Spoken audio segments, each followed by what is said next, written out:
Hey there, all you beautiful Texans. Welcome back to the James Show. It's News Talk 820 WBAP, now on FM at 93.3. Welcome back to the big show. Yeah, so the election continues along, but a recent survey shows that many illegal immigrants paid almost $100 billion in tax revenue, 46% of state and local payments through sales taxes. Well, how is this going to play into the election? What is either party going to do about that? Do they even have a plan? Is anyone even addressing this? Well, I ask my next guest, Renata Castro, founding member of USA for All. Welcome to the James Show. You know, that's something that you think the pro-immigration crowd would be touting a little bit more, is just how much illegal immigrants pay in taxes. Well, we've been saying this for a very long time, and it has gone unnoticed. I believe that more than the sheer number of contributions that are made by undocumented aliens is the fact that they are an intrinsic part of our economies.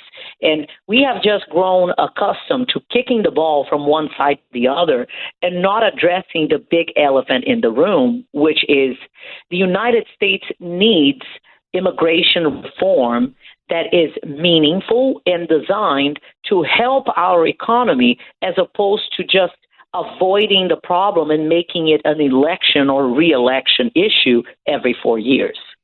So how does it compare, the revenue that we get from illegal immigrants paying in taxes versus what they take out of the system via social programs and other spending?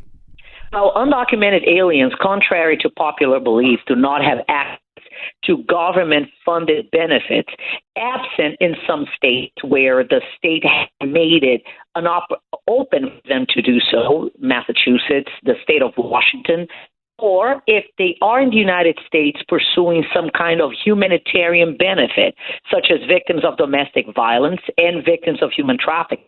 So if you are an undocumented alien, you have the ability to pay taxes, you have the ability to contribute to Social Security, but those billions of dollars will never be claimed back because they're not eligible to do so. Right, but they can still take money from the taxpayers by using our schools or going to the hospital, using our roads and our other infrastructure systems.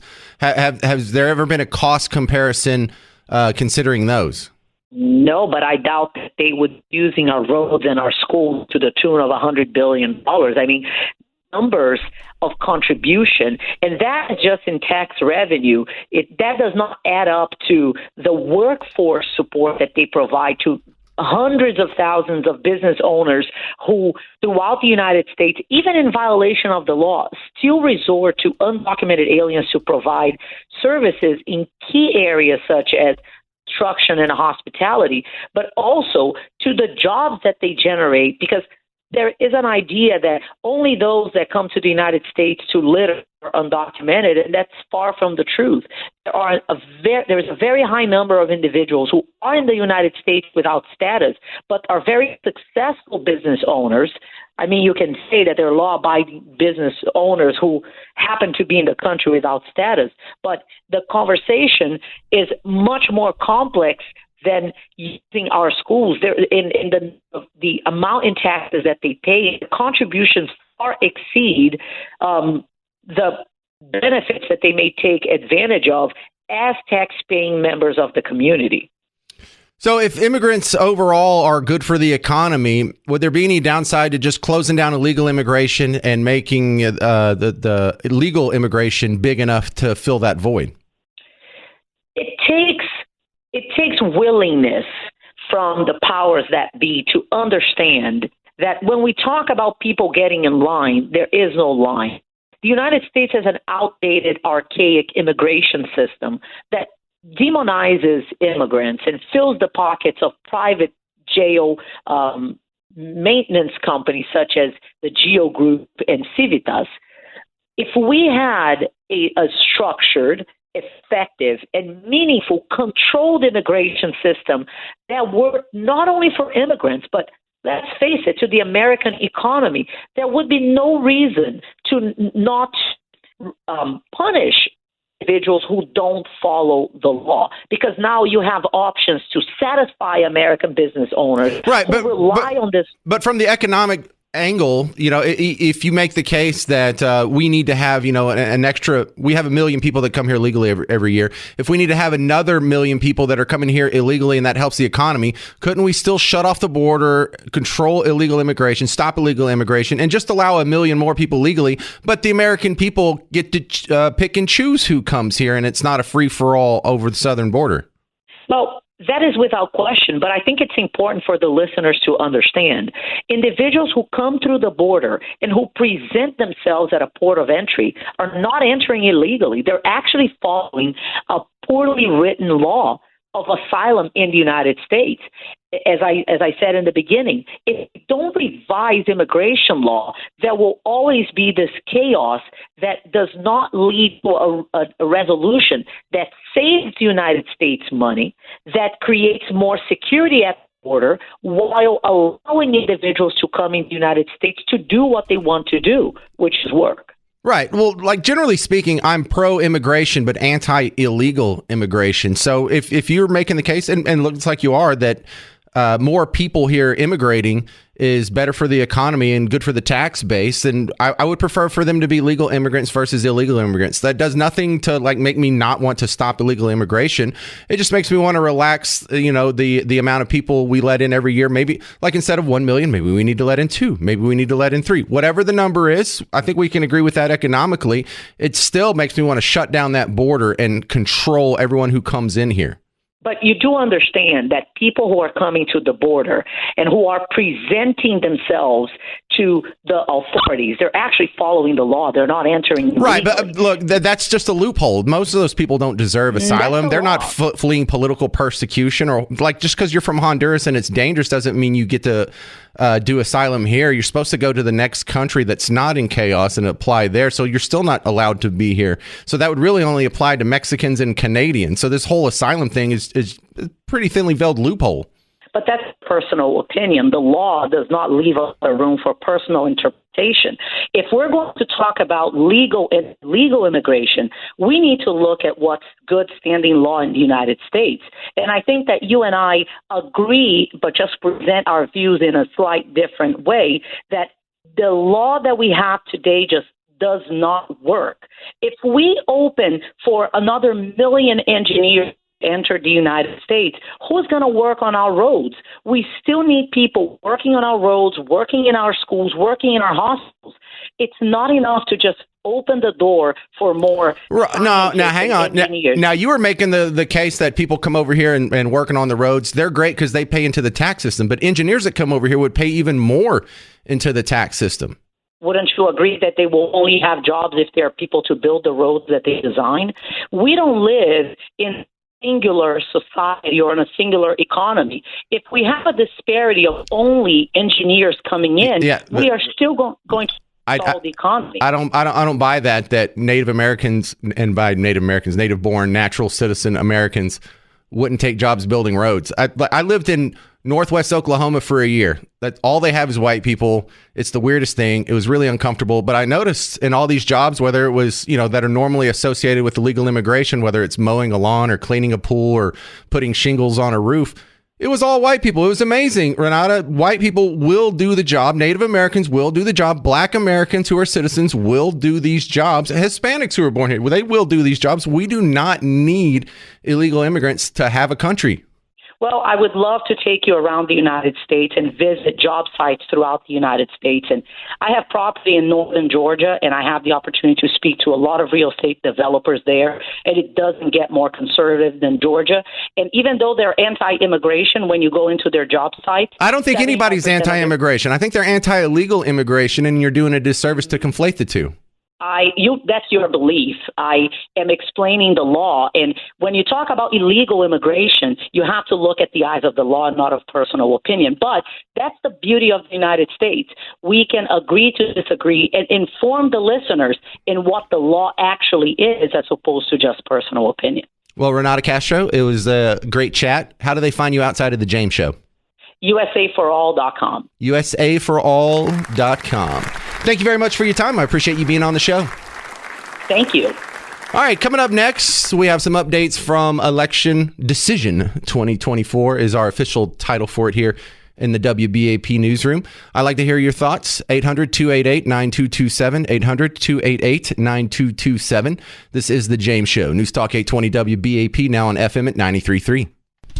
Hey there, welcome to The James Show. News Talk 820 WBAP, now on FM at 93.3. If you want to jump in on the conversation, 800-288-9227, 800-288-9227. It could be anything election related, but my last guess was we just finished a really good immigrant talk there. And the one sentence that I end up having to say so much, I had to say in that last sentence. Anytime I talk to a pro-immigration person, I have to say, you're conflating illegal immigration with immigration and doing us a disservice.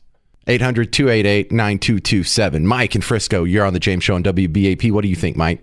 Hey, James, I just wanted to reiterate that point. These pundits that always say that we're anti-immigration. No, we are all immigrants in this country with the exception of American Indians. So we came into this country legally. It pisses me off to no end.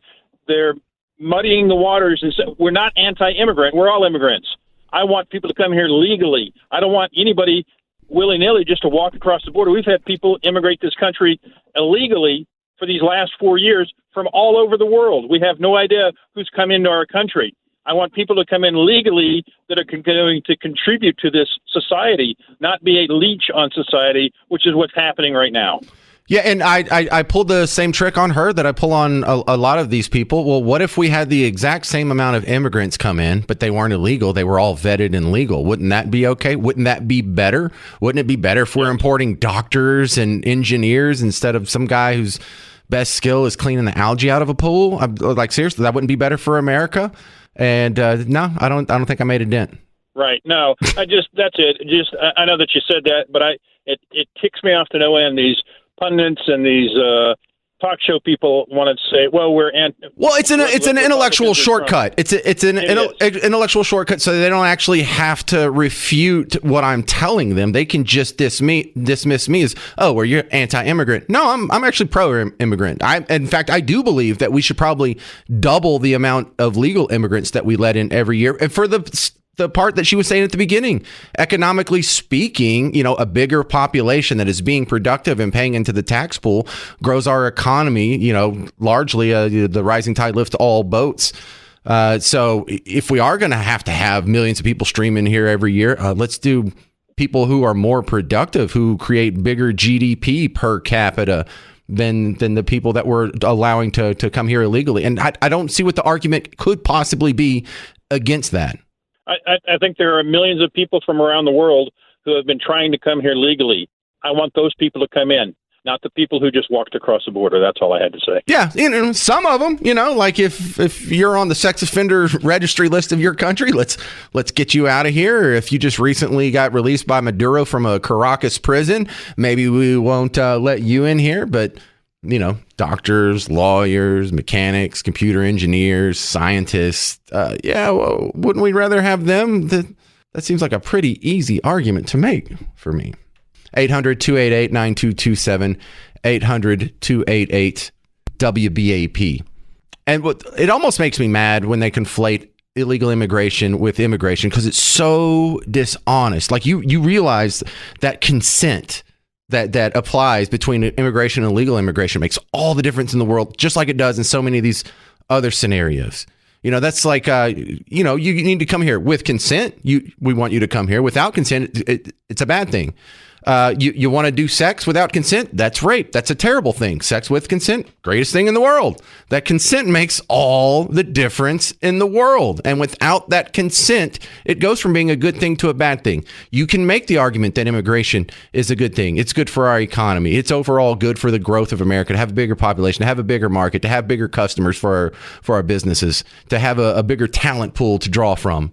But illegal immigration is just the opposite. That little change, that one tiny little thing called consent, makes all the difference in the world. If you're in a boxing match, getting punched in the face, not a bad thing. In fact, that's the whole goal. That's what you should try and do. Without consent, if you just go punch some guy in the face on the sidewalk, you're a bad guy. It really is that easy. Consent makes you think of the feminists and the Me Too movement would get the whole consent argument, but no, they try and pretend like they don't. Hey, are you against rape? Yeah, I'm against rape. Why do you hate sex? That's not an honest argument. And if that's the argument you have to make, you're not winning the debate. 800-288-9227, 800-288-9227. This is the James Show, News Talk 820 WBAP, now on FM at 93.3. Welcome to the James Show, News Talk 820 WBAP, now on FM at 93.3. Yeah, we were talking immigration reform, and I don't know, did it get out of hand? I thought that was a respectful back and forth we had with our guest, but judging by some of the Facebook comments and an Instagram comment and some of the callers here, there's a little bit of a tinge of disagreement in the air, to put it lightly. Brian in Mansfield, you're next up on the James Show on WBAP. What do you think, Brian?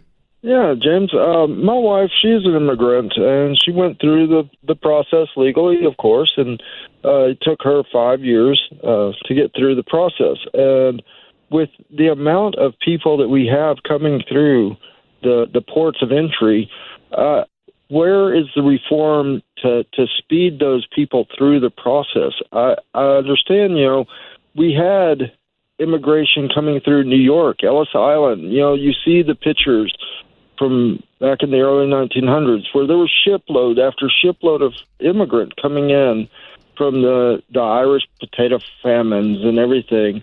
Why can't we go back to that type of immigration where we are getting these people in and creating our society that way instead of having them go across deserts and starve to death or, tough to get into the country? I don't understand. Well, there's some myths about Ellis Island because it is true that they didn't have the full immigration system. You didn't have to have a passport or a visa that was verifiable. I mean, if you had it, that would speed the process through.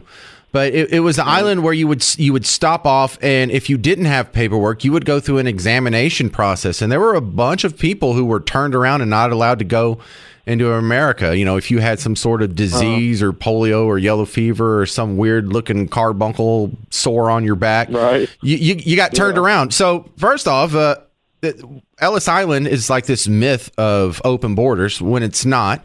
We also were doing that. No. We were doing that at a time when there were no social services. So if you came through and you weren't like elderly or infirmed or sick or crazy, you couldn't go to school on the taxpayer dime. You couldn't show up at a hospital and get medical care on the taxpayer dime. You didn't have all these other social services that were draining the taxpayer. So even if you did let in, too many immigrants that weren't producing, they at least weren't a drain on the country. So one of the big problems we have with illegal immigration is the social safety net, socialism. The socialism that we've instituted has turned immigration from generally a good thing to definitely a bad thing if it's not controlled. So that's one of the problems. Right. And then on top of all of that, of the people who went through Ellis Island, a third of them within 5 years said, screw it, I'm going home. And they went back to Sicily or Ireland or Germany or wherever the hell else they came from.